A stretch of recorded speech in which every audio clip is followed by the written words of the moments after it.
Alors maintenant qu'on a vu ce que c'était que les FR, on va revenir ici, on va tout remettre normal. Donc on va faire 2 ici rangé à 150 px.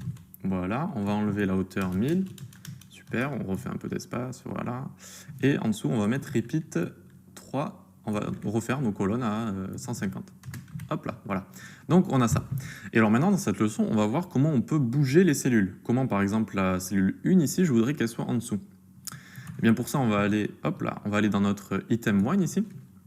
Et on va lui dire grid row start. Et on va lui mettre 2.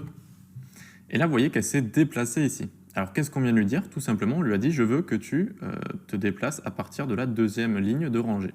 Hop, la ligne 2 ici. Vous voyez que ça devient très intéressant d'avoir les lignes ici, d'accord, pour la compréhension. Et du coup, elle s'est placée ici.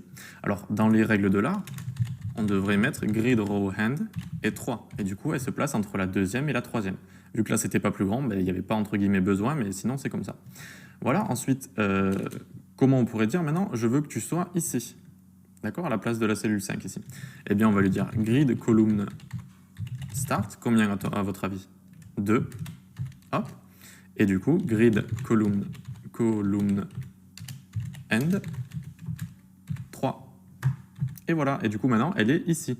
Elle est entre la deuxième et la troisième rangée, ligne de rangée, et entre la deuxième et la troisième ligne de colonne. Et du coup, elle est située ici. D'accord? Donc voilà, très simple. Et maintenant, il y a plusieurs propriétés qui existent pour synthétiser tout ça. Parce que vous voyez, là, ça fait 4 lignes de propriétés, c'est assez long. Donc celle qui est plébiscitée par tout le monde en général, c'est grid row. On va lui mettre entre la deuxième et la troisième. Donc on va faire 2/3. D'accord? Donc là, vous voyez, elle est venue ici. Et ensuite, grid column,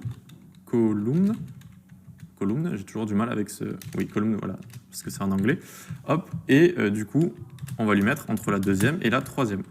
D'accord? Et du coup, là, on a fait exactement comme tout à l'heure, sauf que maintenant, ça prend 2 lignes de propriété au lieu de 4. Donc ça, c'est assez explicite. Voilà, on voit très bien, row, entre les rangées 2 et 3, et ici, entre les colonnes, hop, 2 et 3. C'est assez explicite. C'est celle que tout le monde préfère en général. Voilà. Mais il existe encore une autre façon de faire encore plus court, si on veut. C'est avec grid area. Et alors, grid area, on va lui dire, je veux que tu démarres à la deuxième ligne de rangée, puis je veux que tu démarres à la deuxième ligne de colonne, puis je veux que tu finisses à la troisième ligne de rangée, et je veux que tu finisses à la troisième ligne de colonne. Alors, regardez, si j'efface, hop, ça fait exactement la même chose, ça reste ici. Mais c'est pas très compréhensible, quoi. Bon, si ça vous plaît, si c'est votre manière préférée d'écrire, allez-y. Mais quand on a beaucoup de code et tout, moi je préfère, et en général on préfère, écrire ici row et column, comme ça on sait direct à quoi on a affaire. On dit, ah, je veux bouger mes rows, ok, je vais ici, je veux bouger par rapport aux colonnes, ok, je vais ici, d'accord? Mais sinon, voilà, vous avez aussi cette manière d'écrire qui synthétise au maximum. Voilà, donc c'était pour déplacer nos cellules dans notre grille. On se donne rendez-vous à la prochaine session.